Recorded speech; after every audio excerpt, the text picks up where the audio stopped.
என்னை கேட்டுக்கொண்டிருக்க தேவனுடைய ஜனமே, இந்த நாளில் இப்படி தான் நம்ம வாழ்க்கை இருக்கிறதா? போய் சமாதானம் என்று கர்த்தர் சொல்லுகிறார். வந்து காமிச்சிட்டு போகிறேன் அப்படி இல்லை. நான் வந்த நோக்கம் என்னென்னா, நீ எருசலேமுக்கு போங்க. எம்மாவூர் சீசர்களுக்கு சொல்லுகிறார். அவர் நம்மோடு இருந்து பேசுகிற பொழுது கொண்டு விட்டு எரியுது இல்லவா நம்முடைய இருதயம்லாம் அப்படின்னு சொன்னாங்க. அவர் தான் தெரியல. அப்புறம் அவர்கள் கண்கள் திறக்கப்பட்டோடனே அவர்களும் எருசலேமை டைரக்ட் பண்ணுறார். வந்தது எதற்கு? நான் உயிரோடு இருக்கிறேன்னு காட்டிட்டு போகிறதுக்கு மட்டும் இல்லை, நீ இருக்க வேண்டிய இடத்துல இரு என்று சொல்வதற்கு தான். இதே தான் நான் சொல்கிறேன். மன்னிக்கிறது வேறு, அவன் இருக்க வேண்டிய இடத்துல அவனை சேர்த்துரு. தூக்கி தள்ள வச்சுக்காத, தோல் வச்சுக்காத. பொம்மை அப்படி செய்கிறான் அவன். குழந்தை இயேசு அந்த மாதிரி தூக்கின்னு இருக்கிற மாதிரி. நான் பரிகாசம் பண்ணல சொல்கிறேன். இதெல்லாம் இந்த மாதிரிலாம் தூக்க முடியாது குழந்தை இயேசுவை. Please don't miss understand, don't be misguided. சிலுவையை சுமக்கணும், தொங்க விடக்கூடாது. அது ஒரு அடையாளம், அவ்வளோதான். அது தெய்வம் இல்லை, அது கட்டை தான். என்ன நல்லா புரிந்து கொள்ளுங்க. திசை திருப்பப்படுது. உங்களுக்கு ஆவிக்கு நேரே கர்த்தர் நடத்துகிறார்.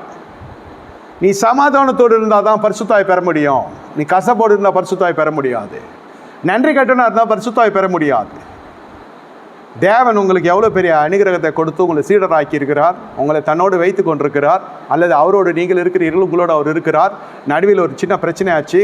பிரச்சனை இல்லை, புரிந்து கொள்ளுதல் நம்ம கம்மி. கல்லூரோடு அவர் என்ன பட்டார் என்று வேதவாசம் நிறைவேறும்படி எல்லாம் நடந்துச்சு. அதெல்லாம் பெருசு இல்லை. ஆனால் இயேசு தேடி வந்தார், நம்ம தேடி போனோம். இயேசு மன்னித்தார், நாம் மன்னிக்கணும்.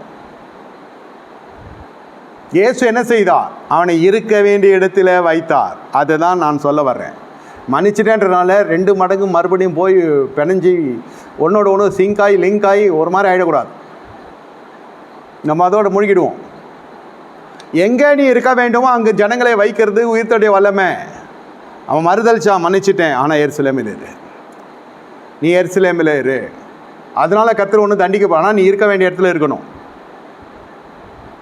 நான் இப்படி ஆண்டவரே அப்படி ஆண்டவர், இந்த கொஞ்சி ஜெபிக்கிறதையும் கர்த்தர் ஏற்றுக்க மாட்டார், கெஞ்சி ஜெபிக்கிறதையும் கர்த்தர் ஏற்றுக்க மாட்டார். நம்ம நினைக்கிறது அப்படி. உயிர்த்தெழுந்தவர் சொன்னார், ஏன் அழுகிறாய்? அழுத ஜபம் பண்ணுற ஐயா, அதெல்லாம் எரேமியா காலத்தோடு முடிஞ்சிச்சியா. கண்ணீரின் ஆவி, விண்ணப்பத்தின் ஆவி எல்லாம். எதுக்கு அழுது ஜபம் பண்ணுற? கேஸ் வாங்கணும், ஃபீஸ் கட்டணும், வீட்டு இஎம்ஐ கட்டணும், இல்லை எல்லாம் அழுது புலம்பி தான் நம்மலாம் வந்திருக்கோம். சொல்ல வர்றது என்னென்னா, நீ அழாத, உனக்காக நான் யாவையும் செய்து முடித்திருக்கிறேன் சிலுவையில். அதை உணரு. ஏன் அழுகிறாய்?